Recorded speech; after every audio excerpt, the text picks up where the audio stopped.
In this series of videos we're going to have an attempt to make a version of the classic retro game Frogger. Now if you're not familiar with Frogger, I can quickly show you. Here's some, I've just googled here, images Frogger, and I've come up with all these. And if I just make one of them, perhaps this one, a little bit bigger, what you can see is kind of what the game is about. You've a little tiny frog there, and there's a timer, and the frog has to try and negotiate his way through the traffic. Bit of a safe bit on the purple, jump onto the turtles and then to the logs, and they're all moving as well, and eventually the frog's got to try and get himself into one of those 5 slots there. Now if we were to try, you can make that game in Scratch, but trust me, that Frogger took a lot of people a long time to make. To make an absolute mirror of that in Scratch, whilst possible, it is going to be far too much. So I'm going to make something in the spirit of Frogger, and we're going to do one thing in these videos that this version of Frogger didn't do, and that's what we're going to have is a global winning score. That'll make sense when we get to the last videos. But I think what I'm going to do is perhaps to start in the spirit of just making a frog cross from one side of the road to the other. You'll notice some of the cars travel one way. There's a frog there, actually. I didn't see that one. I thought it was down there, which doesn't make less number of lives he's got left. But the frog has to get across, and some cars will go from left to right, and some cars will go from right to left. So I think we will focus perhaps on just making this section of the game. Now, the way Frogger worked was that it wasn't sort of like you couldn't, when you jumped the frog, it jumped, you know, its position was here, and then if you jumped forward one, if you pressed the up arrow, it jumped into the middle of the road, and if you pressed left, it would jump quite a way, and then if you pressed up, it would jump into the middle of this lane. So in effect, if you like, from here through to this purple, there is 1 jump, 2 jump, 3 jump, 4 jump, 5 jump, 6 jump. So you can't sort of make the frog sort of be halfway between 2 lanes. It's either going to be here or in lane 1, 2, 3, 4, 5, 6.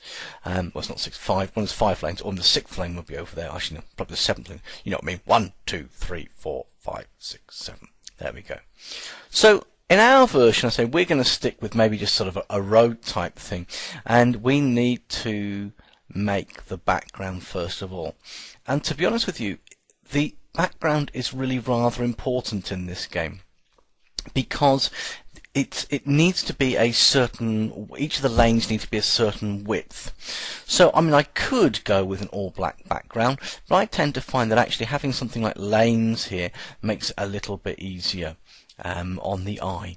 So let's go to Scratch, and we are not going to have cats in our game. So first things first, what I want to do is I just want to get rid of the cat, which I can either right click on here and select delete, or if I come down here I can right click and select delete.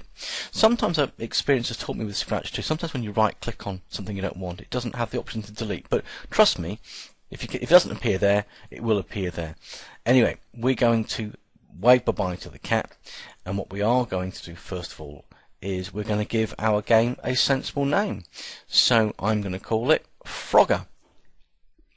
So what we want to do is we want to change our stage, the backdrop. At the moment we have a stage, it is just completely white, and what we want to do is maybe have sort of 2 green banks, one at the bottom of the road, one at the top of the road, and we'll have maybe some lanes on the freeway or the highway or motorway, I suppose we should call it, because we are British after all. If you're watching it in America, no, I can't really insult the what are free motor cars? You see, freeway? What's that about? They're not even free, are they? You've got to pay tolls on some of them. Anyway, I think. Can't remember now. It's a long time since I've been there. Anyhow, I am wittering on. So I want to make the background. If I want to make the background, what I can do is come to here that says backdrops, and you can see that I have a white backdrop here, and if I were to take my fill colour, I can fill it any colour I like. But what I kind of want is like a bit of green here, and maybe then a bit of grey, and then another shade of grey, bit of grey, another shade of grey, bit of grey, another shade of grey, blah blah blah blah blah, bit of green at the bottom. Now I could take a rectangle, pick my colour, and I could draw like this. I can manually do it. And by the way, you want to get 2 different colour greens for the top and the bottom, just subtly different. But you see, the thing is, it's very difficult to know if they're all exactly the same width, and we need them to be exactly the same width. So I tend to find that if I'm going to do Frogger, I'm not going to paint the backdrop. I was kind of hoping that maybe if I went choose backdrop from library, we might have an aerial view of a road. But unfortunately, there's nothing there. So I'm kind of going to have to resort to plan C. In that, I want to upload a sprite from file. Now, you might have some joy Googling. Okay, I'm not going to do that.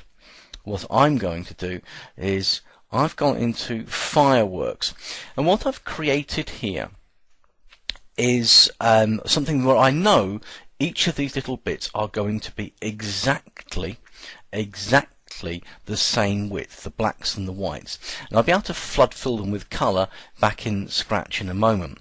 But all I did was I created a rectangle. Now, if you want to create a backdrop for Scratch, what you've got to know is that the height of the graphic that you make is 360 pixels, and the width of the graphic that you make is 480 pixels. So if I want to create sort of 10 lanes, what I need is, if it's 360 pixels high, I need to create rectangles that are 36 pixels high. And you can see down here, that's exactly what I've done. So I'm just going to copy this last one, and I'm going to paste, and it appears down there, and I'm just going to move it, and I'm going to drop it roughly around about there. Now, it's kind of really, it doesn't have to be absolutely spot on. I'm very lucky actually, because I can actually see, oh, not quite lucky, this one on my Y position is 34, which means that this is not quite down far enough. In fact, I want that to be 36, and this one here is going to need to be 3 times 36, which is 108, and this one here is going to need to be 5 times 36, which of course is 180, and this one here is going to be actually I think 252 sounds about right. It looks about right. And some quick math, 7 times 6 ends in a 2, doesn't it? 42, doesn't it? So yeah, that's so I know that my background is fine in terms of I have equal numbers there. It doesn't matter about the colour scheme of that at all at this moment in time. Okay, we're going to show you how to change that in a moment. But the fact that they're all equal distances is great, because eventually my frog is going to jump 36 pixels in one direction and 36 pixels in the other. So it'll always land in the middle of these lanes. So I'm just going to go File, and I'm going to go Save As. I've already done this before, as you can see, to speed things up. So I've just called it background, saved it in a file called Frogger. Press Save, press Yes to do that, and then we're going to head back to Scratch, where I am going to import a backdrop from, oh, that's some other stuff I've been doing there, Frogger, where I find the background there. In it comes. I don't want this backdrop. This is something I was experimenting with a little bit earlier. Okay, so I don't want that, so I'm going to get rid of that.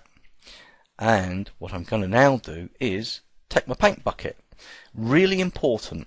This first one here needs to be one colour green, and the one at the top needs to be a different colour green. Okay, you notice that I chose the darker green and the lighter green there. And then what I'm going to do is use a bit of alternate greys here. I'll go grey there, grey there, grey there, grey there, and I'll go with a slightly darker grey there, there, there, and there. So what I have, if you like now, is it's more like a little highway there. If you wanted to do, I suppose you could put little dotted lines between each of them. It's up to you. But I'm going to leave my game looking just like this. So how you want to do the background is up to you, but I strongly advise you to make sure that the squares are sort of perfectly equidistant. Alright, and to do that, as I said, I've got a Fireworks 2004 here, haven't sprung for the new copy. I don't know what you have at your school or at your home, but I would suggest that you find an application that allows you to make sure that you've got these sort of equally distant rectangles that enable you to create a background that looks a little bit like that. So that's your first task. In the next one, we're going to get our frog into play, and we're going to make that frog move, and I'm going to prove a point that it's always going to hop between the middle of these squares, rectangles even.